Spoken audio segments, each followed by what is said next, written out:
Bismillah, alhamdulillah, wassalatu wassalamu ala rasulillah, sayyidina wa maulana Muhammad ibn Abdillah, wa ala alihi wa ashabihi wa man tabi'ahu wa wala, wa la hawla wa la quwwata illa billah, amma ba'du. Yang mudah-mudahan senantiasa Allah panjangkan umurnya, Allah lapangkan rizkinya, Allah sehatkan badan serta jasadnya. Kepada seluruh ustaz ataupun ustazah Yayasan Pondok Pesantren Zainul Hafidh At-Taufiq, yang mohon maaf pada kesempatan ini tidak bisa saya sebutkan nama satu persatunya tanpa Pesantren Zainul Hafidh At-Taufiq dilarang menggunakan HP, dilarang. Ini adalah salah satu bentuk tirakat, bentuk mereka nanti ke depan untuk mendapatkan kemuliaan. Jadi sebenarnya Bapak Ibu sekalian, ketika kita sebagai orang tua memondokkan anak, mengharapkan anak kita menjadi anak yang soleh, ini sebenarnya nanti kembalinya kepada kita. Kenapa? Idza mata ibnu Adam, ketika nanti kita sudah meninggal, dan itu adalah hal yang pasti. Ada enggak yang hadir pada kesempatan malam hari ini yang tidak mungkin untuk meninggalkan dunia? Kira-kira ada? Pasti. Kita pasti akan mati. Jadi persiapan nanti setelah kita mati, satu, shodaqatin jariyah, sedekah yang mengalir. Ini bersyarat Bapak Ibu. Ketika kita sedekah, dan sedekah ini akan menjadi amal jariah kita setelah kita meninggal, kalau sedekahnya kita masuk kategori ikhlas. Kalau kita sedekah, itu masjid yang bangun saya nyumbang 10 sak, saya nyumbang sekian. Ini belum tentu nanti menjadi shodaqatin jariyah, belum tentu menjadi setelah kita mati akan datang menolong kita. Kemudian yang kedua, ilmu yuntafa'u bihi, ilmu yang bermanfaat. Ketika kita mengajar, kalau anak yang kita ajar besok mengajar lagi, baru bisa menjadi ilmu yang bermanfaat. Kalau anak yang kita ajar, dia tidak mengajar, berhentilah amal kita sampai di anak tersebut tidak mengajar. Kita ini hanya mengharap yang ketiga, wa waladin soleh yad'u lahu, anak yang baik, anak yang soleh yang mendoakan kedua orang tua. Nah, untuk mencetak, untuk menjadikan anak yang soleh ini tidak mudah tergusur, gitu ya. Gak semudah kita membalikkan telapak tangan, butuh yang namanya riyadhah. Jadi selain guru dan murid mengaji siang hari sore malam, butuh bantuan, bukan bantuan yang secara fisik, tapi bantuan yang secara batiniah, bantuan dari segi doa, bantuan dari segi ikhtiar kita.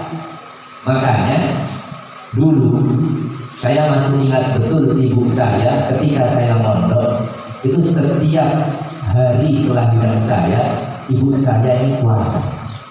Saya ingat lahir di hari Sabtu, setiap hari Sabtu ibu saya puasa sampai saya menikah. Kemudian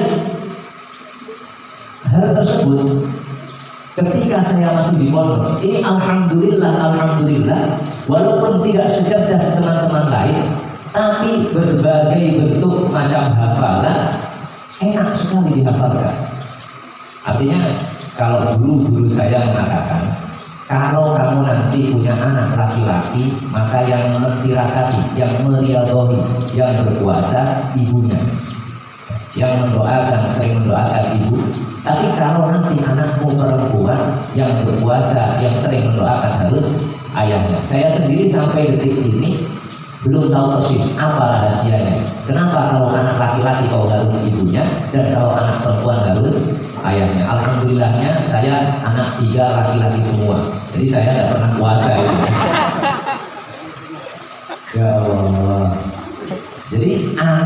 yang soleh, solehah, ini satu-satunya harapan kita nanti setelah kita di sana.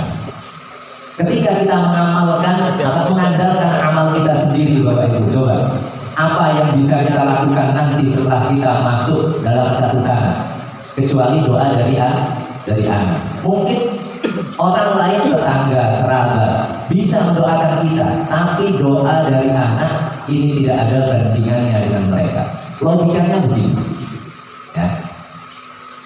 Ketika kita sedang di sawah, di ladang, di tempat kerja, orang mengirim kita bawa makanan, orang lain, dengan anak kita sendiri yang membawakan kita makanan, mengirim kita makanan ketika kita di sawah, ketika kita di ladang, dengan makanan yang sama, tapi pasti rasa kepuasan hati ini berbeda. Begitulah kira-kira doa yang diucapkan oleh anak kepada orang tua nanti ketika orang tua sudah di alam kubur, dan doa yang diucapkan oleh orang lain. Kira-kiranya seperti itu. Jadi anak soleh solehah ini memang harus sama-sama kita bentuk. Salah satunya ketika kita di pondok, kita mengajar, kita mendidik pagi, kita bangunkan untuk sholat tahajud, kemudian setelah itu jamaah subuh, kemudian setoran dan lain seterusnya. Jadi orang tua mohon dengan sangat, walaupun hanya sehari sekali, minimal hadiahkan Fatihah untuk putra putri kita yang berada di sini. Ini yang disebut dengan kekuatan roh. Meskipun jauh, tapi secara roh orang tua dan anak ini akan bersambung. Kekuatan roh ini luar biasa, mengalahkan dari kekuatan secara fisik. Dulu ada seorang ulama dari Banten, namanya Syekh Nawawi Al-Bantani. Ketika beliau berangkat belajar ke mana? Mesir, ke Kairo, beliau tidak memakai paspor. Sampai di tengah perjalanan, beliau dihadang oleh petugas imigran. Mana paspornya? Dijawab oleh beliau, bumi ini milik Allah. Petugas imigran yang mendengar lafzul jalalah keluar dari mulut beliau, seketika itu pingsan. Beliau lolos. Rasulullah sendiri pernah melakukan hal tersebut. Ketika dalam, kalau nggak perang Badar, perang Uhud, saya lupa karena nggak hafal. Ya, saya lupa karena nggak hafal. Itu Rasulullah sama seorang dulu waktu masih kafir namanya Suraqah, pedang sudah di lehernya Rasul. Ya Muhammad, man a'ana. Muhammad. Rasul sedang duduk di bawah pohon, pedang sudah di sini Rasul. Muhammad, siapa yang mau menolongmu? Kata Suraqah. Rasul melihat ke atas sambil menjawab, Allah. Suraqah bergetar tangannya, pedangnya jatuh, terjatuh pingsan. Diambil pedangnya oleh Rasul, ditunggu sadarnya. Begitu dia sadar, sekarang siapa yang menolong kamu? Suraqah ini juga cerdas. Apa? Asyhadu an la ilaha.